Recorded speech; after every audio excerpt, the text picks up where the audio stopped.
since it is, multicolor with a fetch land mana base, it gets to play Brainstorm. Yeah, that's a pretty large gain considering Brainstorm is... It's a good card, right? That's the adjective? Yes. Good? Good. It might be a slight understatement, but we'll go with good card for now. Yeah, it's definitely very powerful, and in the Sliver deck, obviously, getting rid of, conditional counters and things like that when they're not any good, extra Aether Vials, definitely pretty relevant. Absolutely. So here we are, underway. Vince on the draw, going to start with that card you just mentioned, Aether Vial. Huge tempo boost, also makes all of the incoming slivers uncounterable.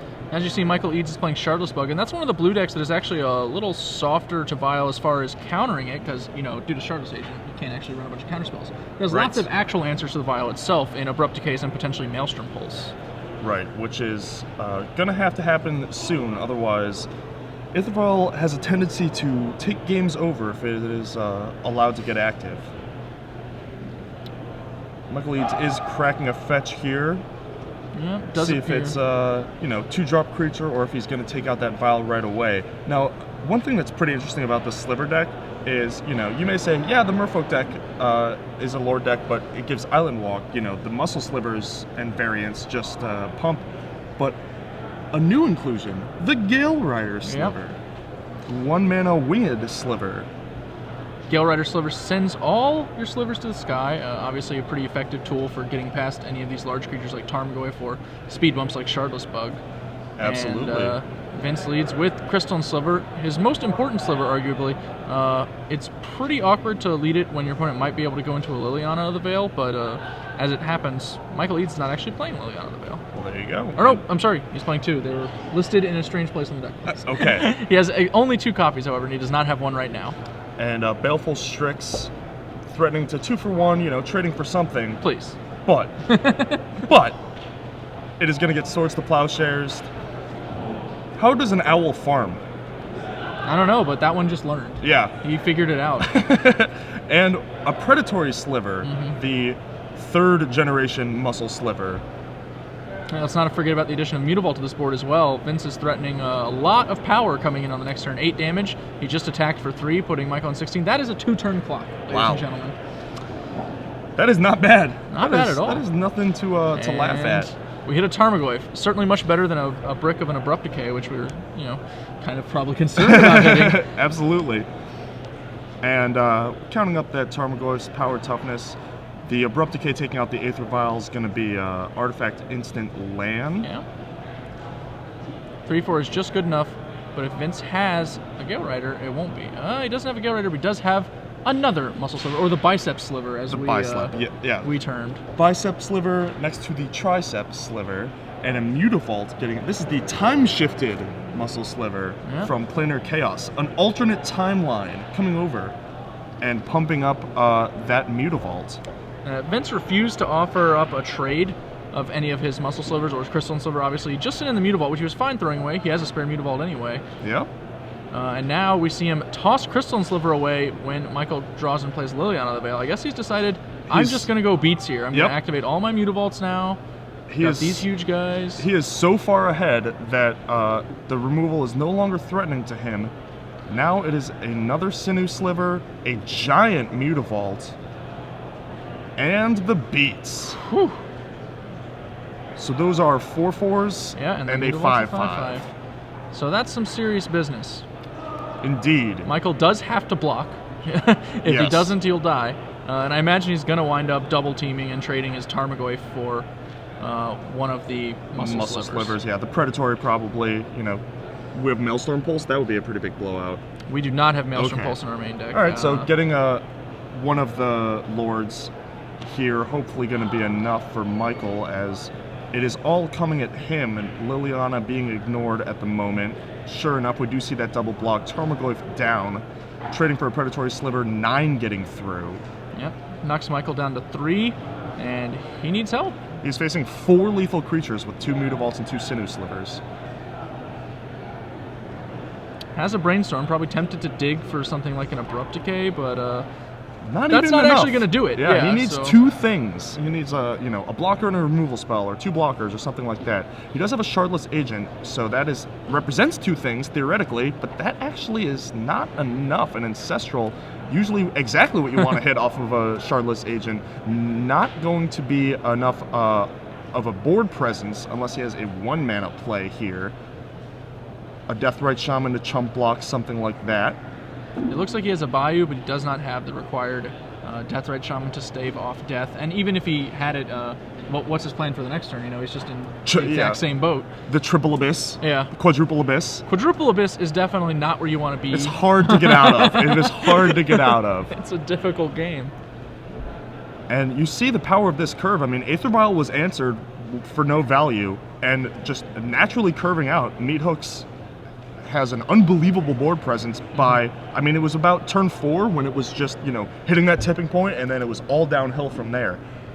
Yeah, it's one of the points that Shardless Bug can actually be a little weak in, right? Because all of their plays have to be proactive onto the board stuff due to Shardless Agent. Right. They don't get to actually, disrupt you too much until you start getting into the later turns. You don't get to play Dazes or the like, and sure enough, Vince takes it down with Meat Hooks up a game. Yeah. In about 6 minutes. Less than 6 minutes. Short order. Yeah. All right, well, let's move to the sideboard. Are we sure that he didn't have a Blur Sliver? Because those were fast. Oh, look at you go. Thank you. I don't think Michael Eades came specifically prepared for the Meat Hooks matchup. However, you don't think? No, he does have a few options. He has another Baleful Strix he can bring in to try and slow things down. He has a singleton Umazawa Jitte.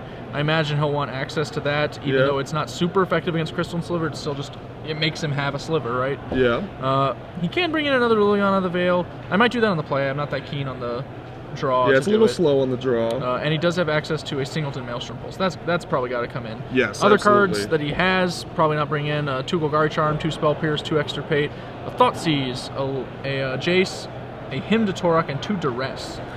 So he's clearly slanted himself in a non-Meat Hooks direction, I think, as far as the sideboarding strategies. Yeah, he is certainly looking to beat the other, control-y, mid-rangey decks and a decent amount of combo hate, but not enough for the hooks. Not enough. Yeah. So what's Meat Hooks packing? Well, with the 4 Swords to Plowshare's main, we are up to 8 with 4 Path to Exile in the sideboard. 3 Envelop is an interesting choice. That is 1 blue, counter an artifact or enchantment. Counter sorcery. Thinking of a null. Oh, excuse me. Counter a sorcery. So that's for probably show and tell. I imagine. That sounds about right. 4 Spell Pierce, probably not that great, but reasonable. If you're playing this sort of, I almost said counter slivers, because it is counter slivers. If you're playing this, aggro control type route, that's not too bad to be able to Spell Pierce a removal spell, such as a Liliana the Veil or Maelstrom Pulse. Can't Spell Pierce an Abrupt Decay, though. Not sure how useful that's going to be, but could see those come in. 2 Fairy Macabres for, graveyard hate. A second Harmonic Sliver. There's actually 1 sneaking around in the main deck, and how awesome would that be to get the Harmonic Sliver off against the Baleful Strix Shardless Agent deck? You just keep killing all the blockers and keep going. That's pretty awesome. Almost awesome enough that I want the second one, but maybe 1 is fine. And then a Rest in Peace, obviously not for this matchup either. So not much coming in from the Meat Hooks deck, which I think is correct, right? Like, you don't want to dilute your deck when it's all Lords and these, generic soft counters and tempo cards that are just going to be good no matter what anyway. You don't want to dilute your deck. Like, what are you going to cut? Your Lords? Right. You need those. Those make your deck work. So I think that we might see maybe a couple of Pierces and maybe the second Harmonic Sliver, but that's about it.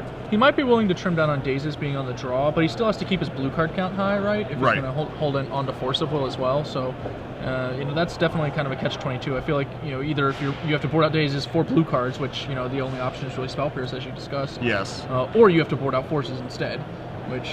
It's not really where you want to be either. Yeah, I can see, shaving a Force or 2.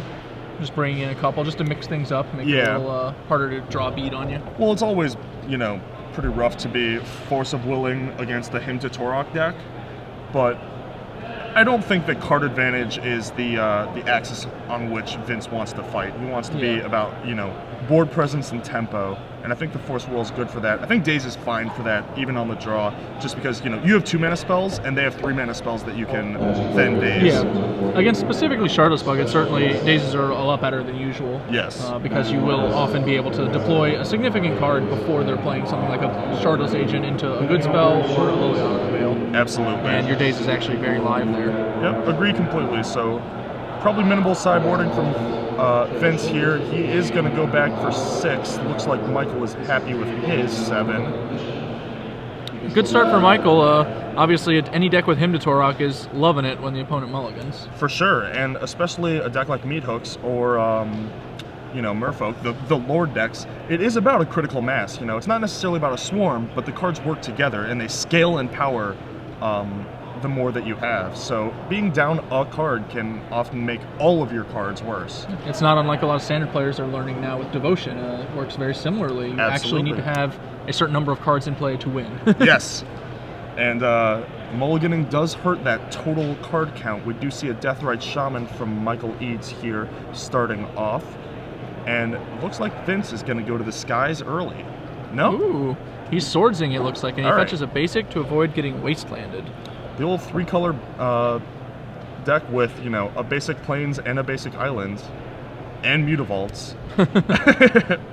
Awesome. Well, Michael no longer able to threaten a 3-drop on turn 2 thanks to Deathrite Shaman, but his deck is packed with 2-drops. He has Baleful Strix and Tarmogoyf in his hand, and he appears to be deciding which one to play. I would imagine you lead with Tarmogoyf. Yeah, I think so too. Because then that can start attacking. The Baleful Strix is the one that you want to play and then block with immediately. The Baleful Strix definitely gives you the more information for what you want to do on the next turn. If you play it this turn, you get that card deeper. You know how to sculpt. But I think that the tempo of getting the bigger body down when it can attack the next turn is a little more valuable. If you're shy a 3rd land and have a particularly potent 3-drop, maybe you go for the Strix to give yourself 2 shots at it. But, yes, that is another good point. Otherwise, I think I conventionally agree with the Tarmogoyf fan. Looks like he might actually be Landlight and does do that Strix Fang, getting a Wasteland off of it. Wasteland, pretty strong card, although Vince has already just demonstrated a willingness to play around it. Yeah, but it is a Doomblade against Mutavault. Michael peels another land, Misty Rainforest, while Vince only plays a Mutavault into Aether Vial. Mutavault, as you already discussed, is basically functionally dead to that Wasteland already. The Aether Vial, however, could potentially develop here. Yeah.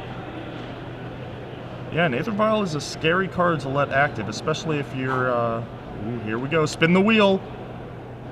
Can't hit a Jace, it's too good. Going through a lot of lands here, and hit a Him. It's brutal. Him. I think I see 2 Sinew Slivers, and I'm not sure what else in Vince's hand, so we'll see what he gets left with after this Him resolves. Alright, we are dealing with the Cascade cards now. And let's roll some dice. Sing us a song. Loses a Gale Rider, certainly one he didn't want to lose, considering he had Aether Vial ticking up to 1 this turn. And then a Path to Exile, so we brought those in from the board. Alright. I mean, it's probably a straight swap for the Plows, because there are no basics in the Shardless Bug deck, so it's just a strict upgrade. And he might also be pushing up to, you know, 6 or 7. I mean, he did Plow as well, right? The right, Shaman, yeah. So he's probably doing exactly that, like pushing up to 6, I imagine. So, looked like both Sinew Slivers were intact. Yeah. Or it looks like a Sinew and a Muscle. Sinew and a Muscle, yep. There we go. So gotta make sure we get the distinction on those. Yes, very cards. important. Yeah. Fetches a basic island. Wants to get colored mana against that Wasteland. And Aether Vial at 1, not gonna be enough this turn. So this turn looks like it's just gonna be Sinew Pass. No, it's gonna be Attack You. You might as well get that damage in before the Mutavault, or before the Wasteland hits the Mutavault. And if he trades for the Shardless Agent, you know, then the Wasteland is dead. I don't mind that.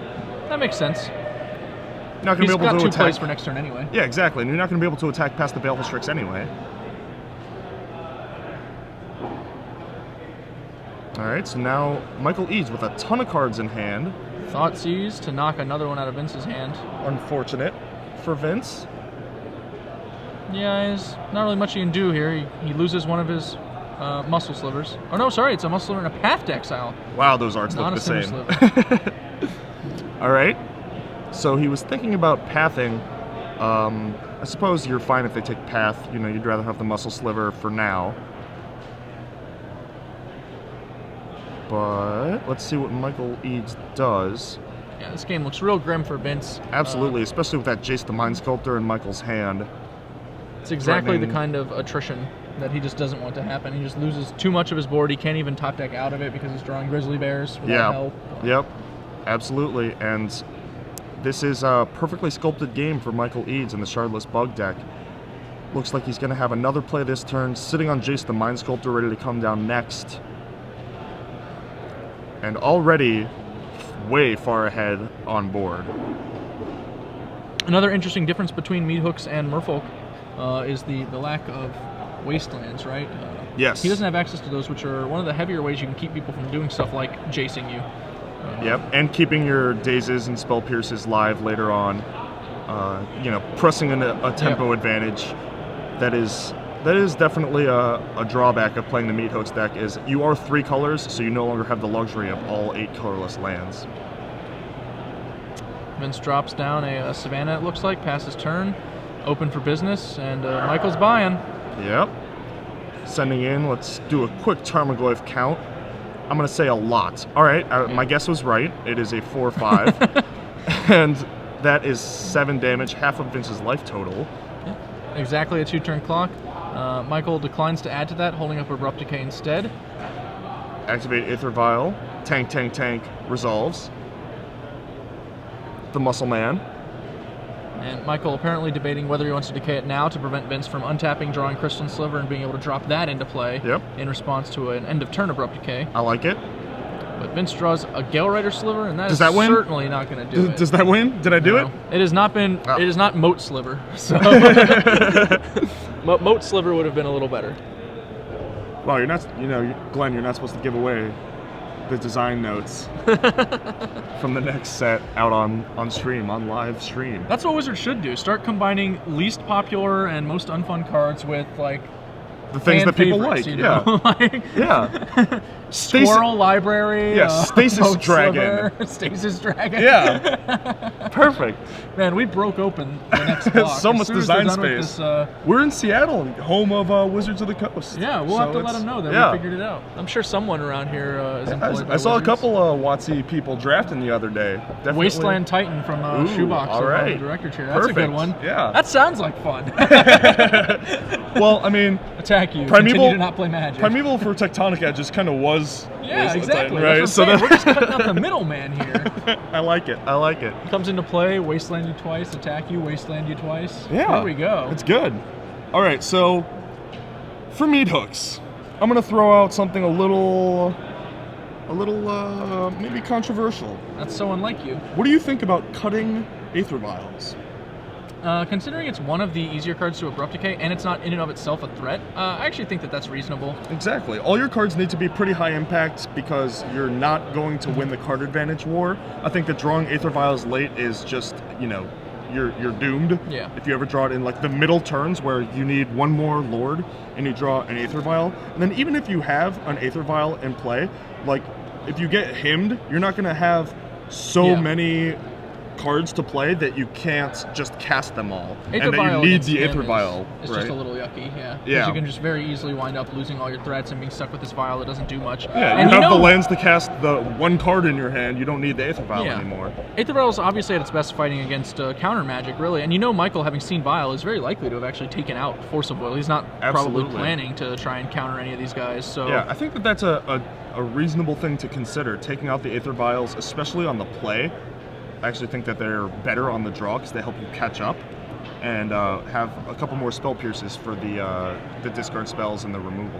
We see a discard spell right here. Michael starts off with a Thoughtseize. Vince appears to be brainstorming. Okay, not a Spell Pierce, but not that far off, really. Hide the goodies. Well, it's kind of weird to like hide goodies with a Brainstorm against a Thoughtseize with Meathooks because all your cards are just exactly the same. Yeah. So, I mean, you hide like your Crystalline Sliver, right?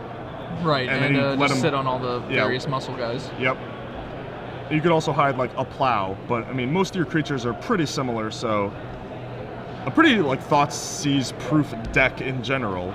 Well, I mean, in one sense. In another sense, it's also like Thoughtseize always does its job, right? Because you're just trying to trade 1-for-1 here. You just want to run them out since you have more card advantage. The old preemptive Doomblade Thoughtseize. Exactly. That is a good mode. A good mode indeed. Loses a Muscle Sliver. Apparently, I believe he is protecting his Swords to Plowshares. All right. As you surmise. And we see a Mutavault in there as well. Little land heavy, but, you know, a threat, another threat in the form of a land, a fetch to shuffle away, something he hid maybe. Now, we didn't start, I think we maybe should have started on fetching Trop in order to be able to go Mutavault Muscle Sliver this turn. Oh, yes, he might be missing an attack here. It might come back to bite us in the next turn. Kind of depends on what our opponent actually plays. Obviously, a Baleful Strix would make that slightly less likely. But even then, you know, you could Swords it if you really wanted to. Right.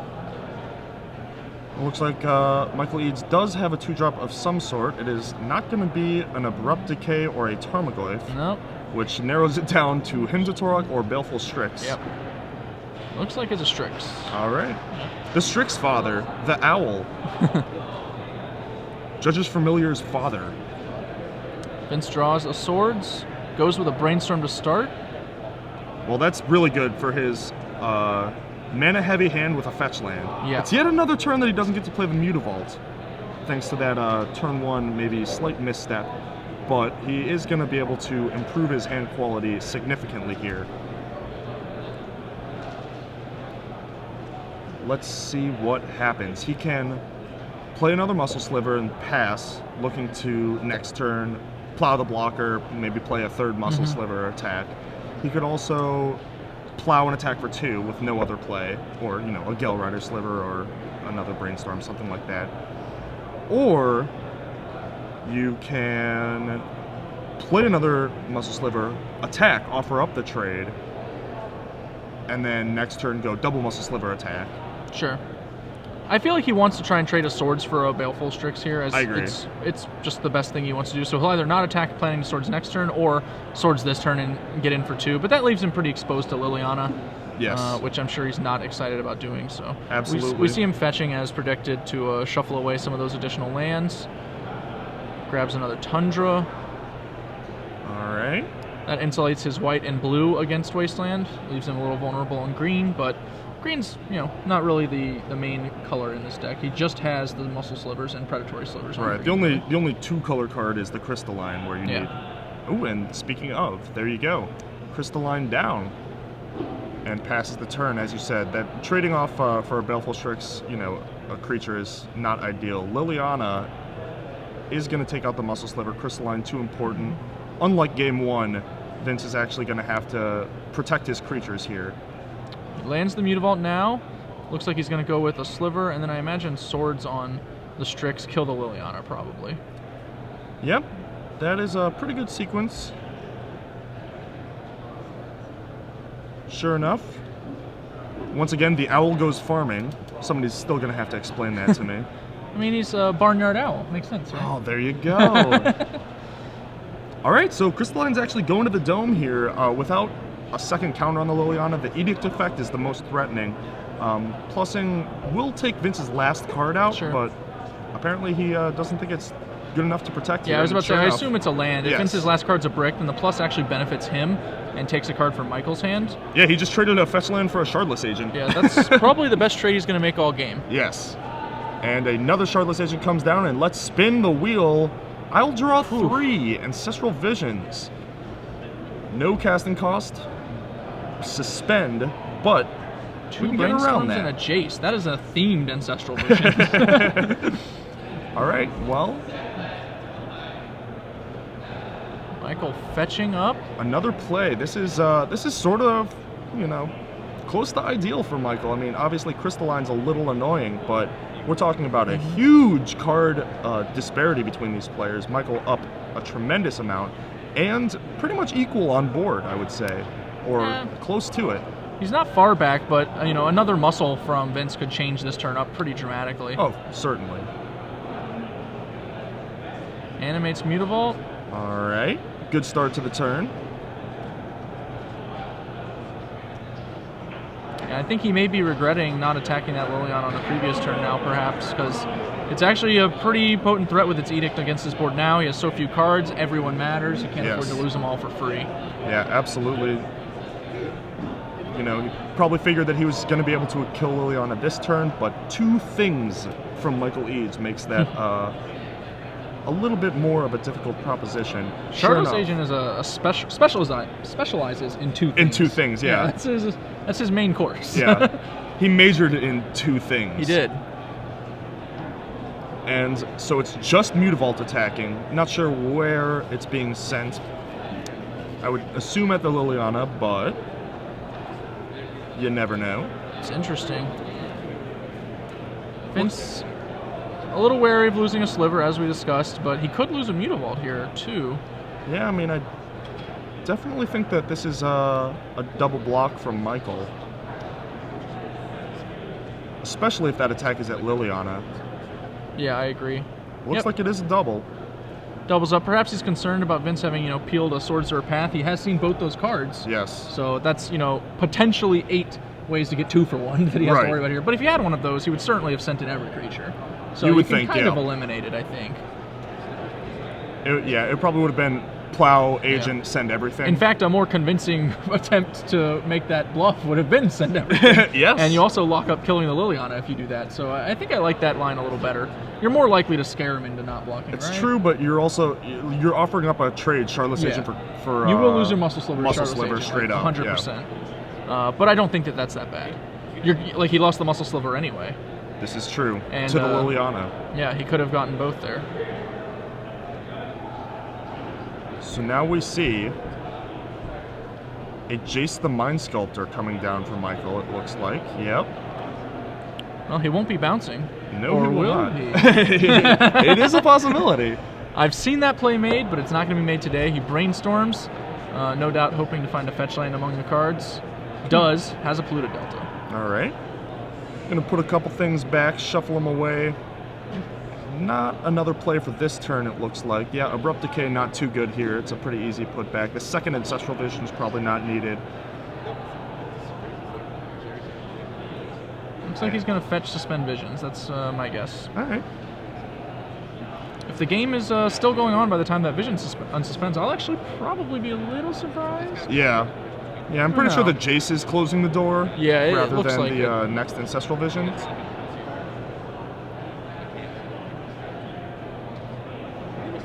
Here we go. Throw it into the Aether. It'll be back, don't worry. 4 counters ticking down, and Michael's going to pass the turn. Vince, with 1 card in hand, probably not too great, draws, Gale Rider Sliver. It's not too bad here. That would have been real useful on the previous turn. Ooh, absolutely. As is now, it lets him skitter in for 2 damage on Michael, and if he peels another a Muscle Sliver, he might actually be threatening some real damage. Yeah, that is true. Michael Eades is going to start with a Brainstorm, and that Gale Rider Sliver, in addition to helping the Crystalline get over the blocker, it also is a bit of padding for a Liliana of the Veil as the only answer to the Crystalline Sliver. Just another body is so useful against exactly that sequence. It looks like Michael is cracking a fetch here as his 6th mana, going down to 9 life, 9 lives, 9 HP. That is technically a 3-turn clock, as things stand now. And any Muscle Sliver makes it a 2-turner. Yep. And only Baleful Strix can really interact with this at this point, right? No spot removal does it with Crystalline. Liliana is the only one, and he only has 2 Lilianas in his entire deck. One of them's already been burned. Right, so he's got 1 Liliana that can interact and Baleful Strixes that can interact. All right. Oh, there's the Liliana, as the Brainstorm finds a Tarmogoyf as well. Those were a fresh 3 thanks to the fetch land after the Jace activation. So now it has to be Liliana sack, right? Yeah, I think so. Tarmogoyf for good measure, start the clock up. Yep. Depending on which creature actually gets sacrificed, I suppose you might want to leave the option available to Abrupt Decay, as it'd be pretty hard to lose if you Abrupt Decay the Gale Rider after he sacks Crystalline. Yeah, which I don't think you would do, but... No, I think the Gale Rider's going down, which means that your Shardless Agent can actually attack because your Tarmogoyf is going to be there to block. And Vince can't have a Plow for the blocker and a Muscle Sliver for the Crystalline to get the Jace down. So I think that that's a pretty strong sequence, and it looks like that's what Michael's going to do, at least the start of that. Liliana of the Veil casting a Diabolic Edict targeting Vince. Vince is not a sliver himself, so he does not have Shroud. Shardless Agent is going to get in there in Tarmogoyf. I like the way that Michael played that turn a lot. I agree. And he all but closed the door on Vince here. Going to take a pretty impressive run of cards for Vince to get out of this one. Yeah, I think it would start with another Gale Rider sliver. Yep. And basically he was just, time walked out of his previous draw step. Yep. That said, if it had been another Gale Rider sliver, it could have been some fireworks going. Yeah, he could have formulated a little comeback, but with just passing there, probably not going to be enough for Vince to pull out of this one. The Slivers deck's specialty is not coming back from behind. It is making sure that it is constantly ahead, which it never really got a chance to show. All right, Tarmogoyf check. I'm going to guess big again, even bigger than last time. I'm going to say 5-6. That's your read? 6-7. Wow. You were a little low. Oh, man. I don't lowball Tarmogoyf very often. I like to give that guy credit. I like to just assume when it hits me twice, I'm dead. That's my measurement. It's half a Glenn Jones. Half a Glenn Jones, and 1. What's my life total? All right, just half that. All right, another Tarmogoyf. Michael Eades with 1,000,000 permanents versus a Crystalline Sliver. Gale Rider a little too late. It does eliminate the Liliana, but considering we're being attacked for lethal, we're going to be forced to block. Yes, well over lethal. And we're still dead, even with the block. Yep. Unless we've been slow rolling a Path to Exile really aggressively. Which seems and there's the hand. Yeah. All right, so game 1, we got to see what Meat Hooks can truly do. It was a very impressive draw. An Aether Vial draw, the Aether Vial was killed, and he still curved out fantastically. Completely rolled his opponent. The next 2 games he was a little slow out of the gates, had a bit of a clunky draw, a couple removal spells, a couple mana issues, and the Shardless Bug deck was able to get into its wheelhouse, into the stage of the game where it's casting these super powerful 3 and 4 mana spells under not a lot of pressure and just completely bury the opponent in card advantage, and that's exactly what happened. Yeah, Vince, I think, was a little land heavy in both of those games, which is not something you can afford to do against a deck that's as attrition-based as Shardless Bug. Yeah. They're actually designed to 1-for-1 all your spells, so every time you draw a land, you're effectively just getting Thoughtseize an extra time, right? Yes.